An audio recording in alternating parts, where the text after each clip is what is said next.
Hi, this is Gianni with the trip report for the South Fork Salmon River at the end of June 2026. There were four of us.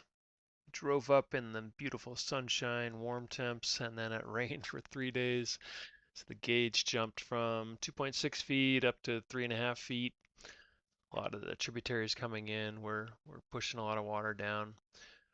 This is our first run down this river, and we had a little bit of just knowledge from reading other trip reports, looking at some video.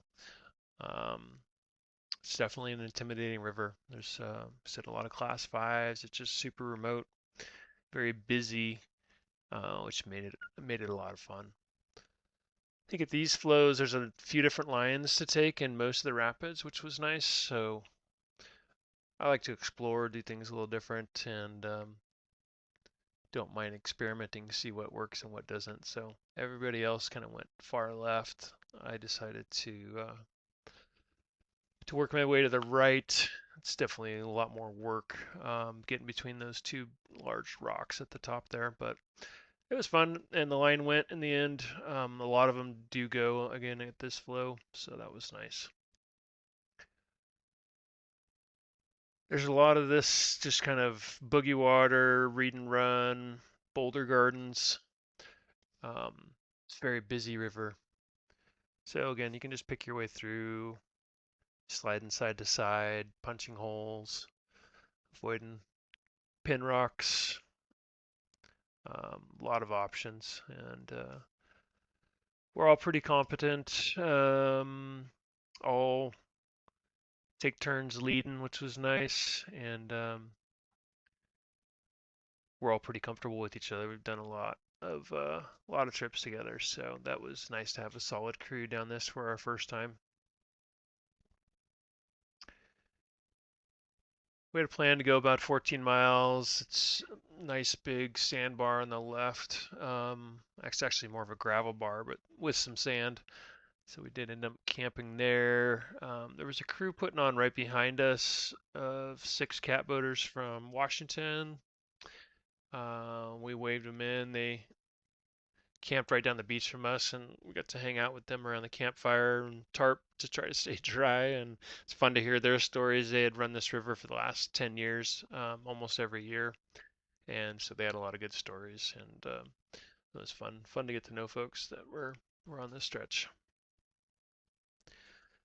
Blue skies came out for very brief moments, and then it filled back in. We were all very hopeful, but it didn't happen. In the morning, you go right back into it. This is surprise. There's multiple sections to this. He's kind of, in this case, we've just picked our way down the river right or right of center. Again, I'm sure there's multiple lines through here at these flows.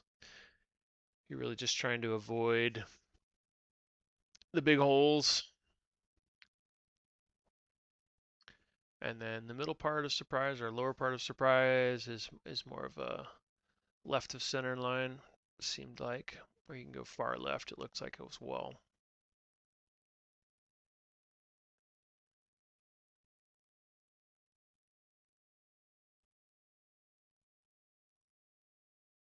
Big ledge hole right in the middle here. So try to skirt that on the left. I think, again, a lot of these you can just push through at these flows, which was nice. There's just not a lot of consequence unless you get thrown out of the boat up top or get pinned. So don't recommend that. Did pop an oar there. You could see, again, it's just shallow, so a lot of rocks. Oar management is key, and just being comfortable sliding around, reading and going. It's just so busy. It's really hard to plan a full line in your head. So we ended up just scouting that first day at Devil Creek, and then the rest of it we just read and ran. We didn't stop. I think for some of us, scouting, you end up getting in your head too much and get intimidated and not feeling good about it. Whereas if you're in the moment, you're just going and picking your way through.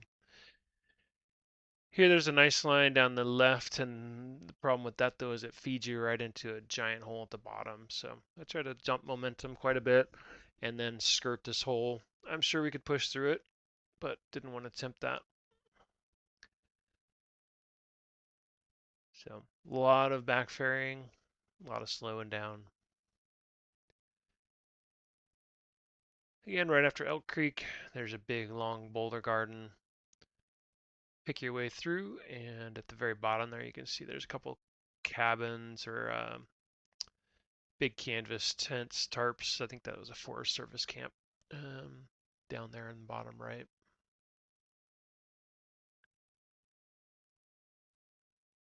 We ended up running into another local crew. They had 3 kayakers and either 2 round boats and a cat, or 2 cats and a round boat. They were fun to hang out with as well. Just leapfrogging them down the river. Heading through here is really short, sweet. Again, big boulders, just working your way kind of down the middle. You do want to stay away from that left side, so you've got a undercut cliff, and then you've got a pin rock right there as well. I ended up just catching a little barely submerged boulder, a little stickier, spun me around. Seemed like a theme for me. I got spun quite a bit.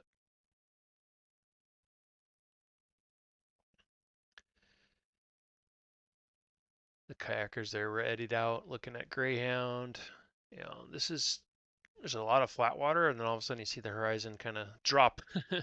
So it's just a big ledge drop. I imagine be pretty scary at high flows. And here there's just a nice little cheat on the left to kind of go around that big ledge hole. Pretty straightforward, not a big deal. Very last rapid is Fall Creek. Again, there's multiple parts. You're just picking your way through this upper section. And then I knew there was a big cliff where the flows all funnel into at the bottom. Oh man, another, again, slightly submerged rock. Didn't see it and just spun me. A little stickier. Tried to throw me out. Luckily, I stayed in. Everybody else eddied out behind us. The other 2 groups. Justin was in front of me as my lead boat. I was running second, and then I had Chad and Ben behind us. Justin went, so I just kept going as well.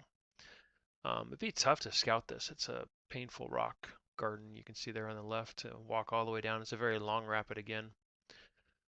So we just decided to run it. We're feeling good, and again, we knew kind of basic was to stay left of center, left line, and then just try to avoid the cliff at the bottom. I think there's a middle line as well there coming in,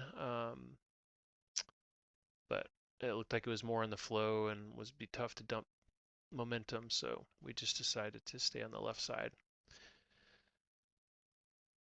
I was kind of debating, do I avoid the cliff or do I punch this hole? And I straightened out kind of at the last second, and that was a bad choice. You can see there that right tube just got sucked under. Left tube was up on the pillow, and it flipped me really quick.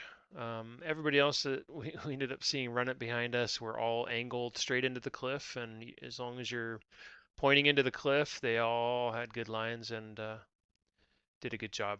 So luckily, there's a nice pool at the bottom of that rapid, and I have 10-foot cam straps on my 3rd D-ring back, and was able to reflip without a problem, even with the multi-day load. Got back up, and adrenaline was pumped. Had a nice beer to relax at the end, celebrate the end of our South Fork trip. Thanks for watching.